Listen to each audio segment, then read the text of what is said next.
When you hear that there's an entire museum in Toronto at Bloor and St. George dedicated entirely to shoes, you might think that the idea is a bit ridiculous at first. I mean, shoes? Really? Is there really 3 floors worth of things to say about shoes? It turns out, yes. The shoes that a person wears can say a lot, not just about them, but also the society that they live in. They speak to cultural trends, societal roles, economies, and much more. I expected this museum to be little more than a gimmick, and I instead found a fascinating exploration of a topic I didn't think that much about before. Before we go in, we must take a good look at the building designed by Raymond Moriyama, whose other buildings have been featured on this channel.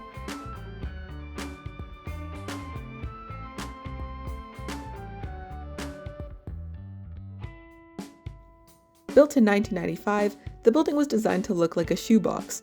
It's a fairly accomplished shoebox too, with over 13,000 items, making it the largest collection of shoes in the world.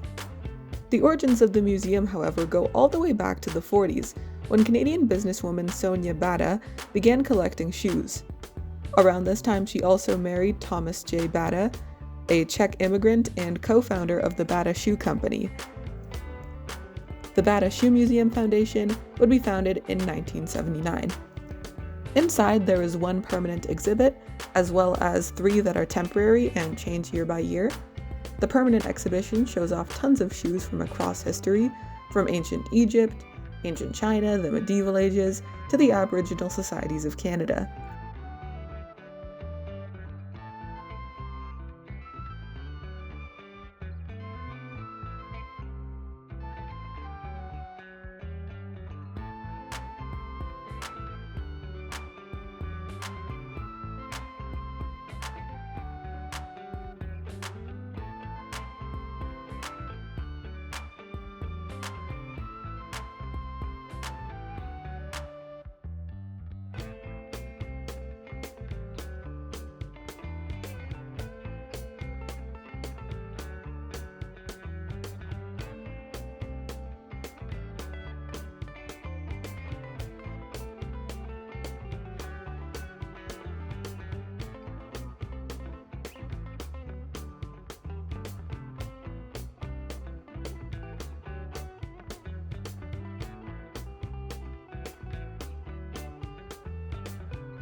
This exhibit has 2 floors which are connected by a see-through staircase filled with even more shoes.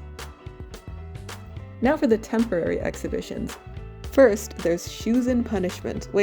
Crime and Footwear, which is about the role that shoes play in crime, from forensics to how shoes can be used to commit crimes, to the ways that stereotypes around shoes can influence perceptions of criminality.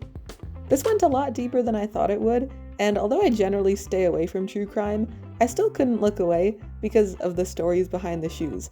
Like, for example, they have the shoes of famous petty criminal Flannelfoot Henry, who committed crimes for multiple years without being caught because he'd cover his feet in flannels to cover up the footsteps. There's also a lot of interesting, social commentary. I don't know if that's the right thing to call it, but did you know that up until 1939, Oregon boots were an accepted form of punishment for prisoners, where up to 13 kilos of metal were attached to their boots to prevent them from escaping prison, often leaving prisoners permanently disabled? Another thing I learned was that the term bootlegging came from people hiding alcohol in their boots.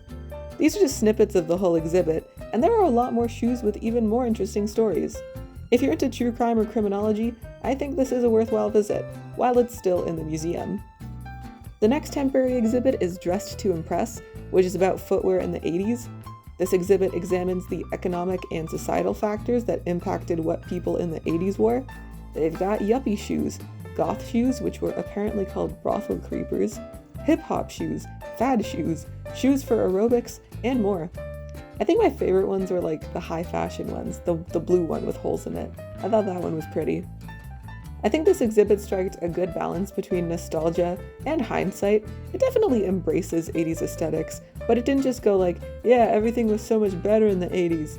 It looked critically at what was popular and why. For example, the museum discusses the popularity of cowboy boots, the urban cowboy trend, which can be largely associated with the values of the Reagan administration and the emphasis on individuality. Like, Ronald Reagan frequently wore cowboy hats. And there was also a section on women in the workforce, and there's a significant part of that section dedicated to the insane standards placed on how women dressed in the workplace. Like, they should look pretty, but not too pretty. And this was seen in what was considered the appropriate length for high heels. The last of the temporary exhibits is artware, focused on the collaboration between artists and shoe companies, as well as just shoes as a medium for art. Outside the exhibit, you can see someone work at a sewing machine, as well as a list of artists in there, which include Damien Hirst, Takashi Murakami, Jean-Michel Basquiat, Keith Haring, and over 20 more.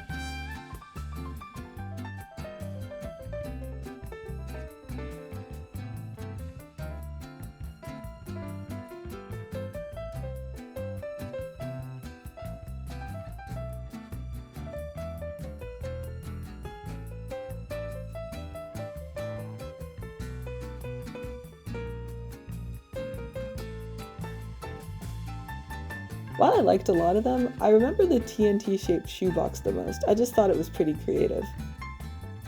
There's also activities for kids and a small gift shop you could look at before you go.